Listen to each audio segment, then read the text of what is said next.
Hello to everyone watching worldwide, and welcome to CNN 10, your down-the-middle explanation of news events. I'm Carl Azus. Thank you for starting your week with us. As we produced this show, U.S. President Donald Trump was in the hospital fighting coronavirus. News broke on Thursday night that the American leader had tested positive for the disease, along with First Lady Melania Trump.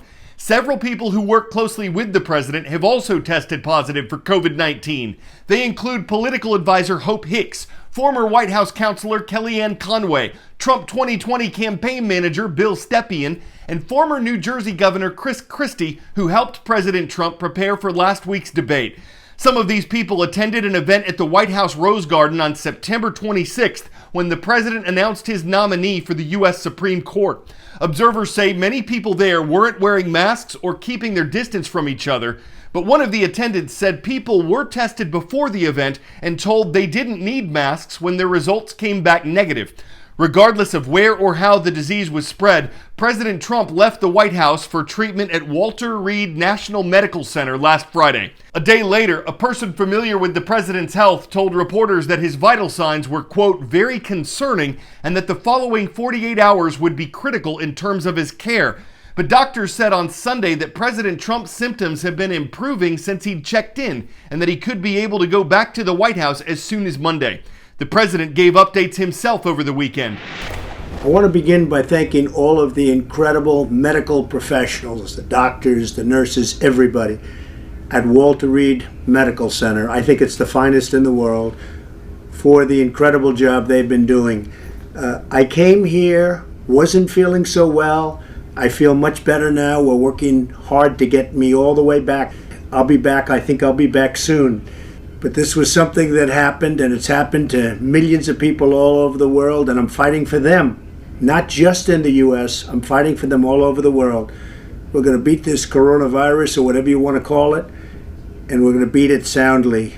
So I just want to tell you that I'm starting to feel good. You don't know, over the next period of a few days, I guess that's the real test, so we'll be seeing what happens over those next couple of days. He went on to thank people in the U.S. and abroad for their messages of support and to talk about the treatments he's been receiving for COVID-19, which includes some experimental medications for coronavirus patients. President Trump's hospitalization brought up a lot of questions about what happens if, for instance, could the presidential debate schedule be impacted if he doesn't recover in time? Who would be in charge if the president's condition got worse and if he wasn't able to do his job? CNN's Brian Todd explores some possible scenarios. If President Trump gets too sick to govern, what happens next? The first step is determining that he is incapacitated. According to the 25th Amendment of the Constitution, Trump could make that determination himself. He can notify Congress, the House and Senate, that he is going to be incapacitated because he'll be sedated on a ventilator. And until he says so, that the powers of his office would be transferred to Mike Pence, who would serve as acting president until the president's health improved. Ronald Reagan did that when he had an operation on his colon. George W. Bush did it twice when he had colonoscopies. They each handed over power just for a few hours while they were under anesthesia. But what if the president is so sick and incoherent that he can't make the determination himself to hand over power? The 25th Amendment has a plan for that, too. The vice president and a majority of the cabinet can notify the Congress, both the House and Senate, that the president is incapacitated. And at that point, the powers transfer from President Trump to Vice President Pence. If Pence and the cabinet don't agree with each other to take power from President Trump, a supermajority of Congress would have to vote to take power from Trump. Pence has so far tested negative for coronavirus, and his doctor says he's in good health. But COVID has infiltrated the White House, and President Trump has been in close contact with Pence. If Pence gets the virus and becomes incapacitated, next in line to be acting president would be the Trump team's political arch-rival, Democratic House Speaker Nancy Pelosi. I don't think they'd let it happen. They'd find a way around it, possibly the Secretary of State, someone in the Republican line, either the elective line in the Senate or the cabinet line would take over. It's just untenable And Nancy Pelosi would recognize that as well. If Pelosi is bypassed or doesn't want the job, the rules call for the presidency to go to the Senate's president pro tempore, who at the moment is 87-year-old Republican Chuck Grassley. Should Americans be scared of all these possibilities? The public should absolutely not be scared. While this situation is a difficult one, we have constitutional and legal provisions in place to deal with this situation and situations much more dire and much more complicated than the current one. 10-second trivia. Which of these space stations was launched first? Skylab, Salyut 1, Mir, or Tiangong 1? The first space station, which was launched in 1971, was the Soviet Union's Salyut 1.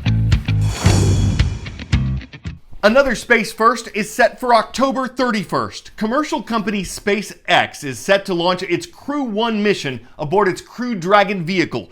It had a manned mission back in May, but this one will be its first fully operational one, with 4 astronauts who will spend 6 months on the International Space Station.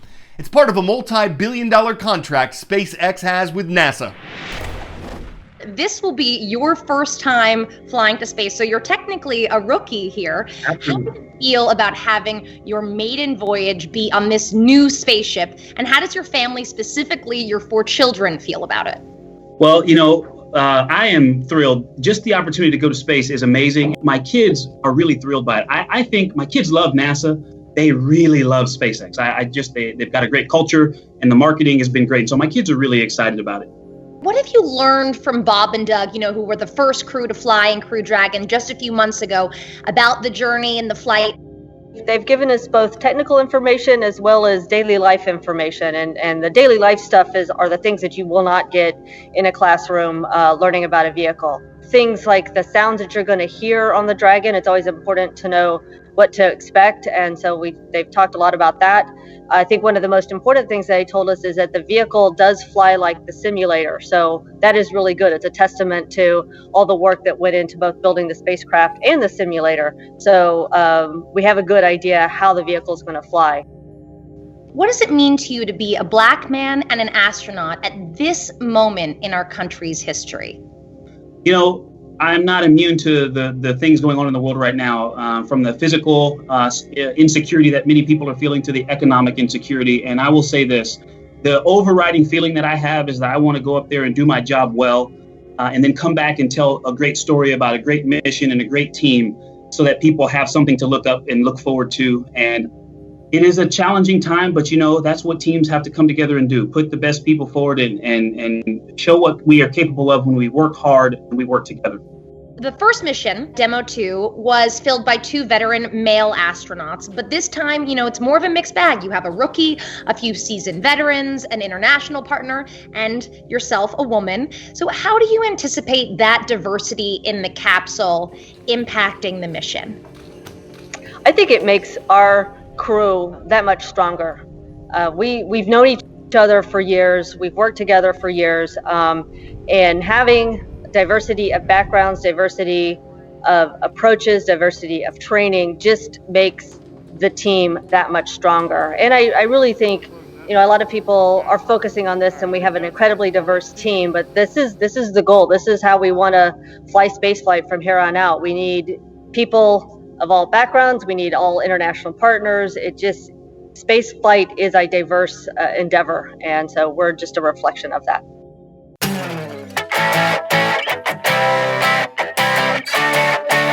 You won't be on the ISS anytime soon, but you can still be part of the Planet Patrol. Sounds kind of like Moon Patrol. NASA has a satellite called TESS, the Transiting Exoplanet Survey Satellite. The $287 million vehicle is on the hunt for other possible planets, but it takes too many snapshots for scientists to review, and the computers that do that sometimes make mistakes. So NASA is asking for citizen scientists to help identify exoplanets. So what happens if you actually find one? Well, I don't know how the folks at NASA plan it, but it would totally rock to land your name on a distant surface. It'd be otherworldly. Some folks would never come back down to Earth. I'm Carl Azus. Some of you are watching from Abu Dhabi, United Arab Emirates, so a big shout out to our viewers at the American Community School there.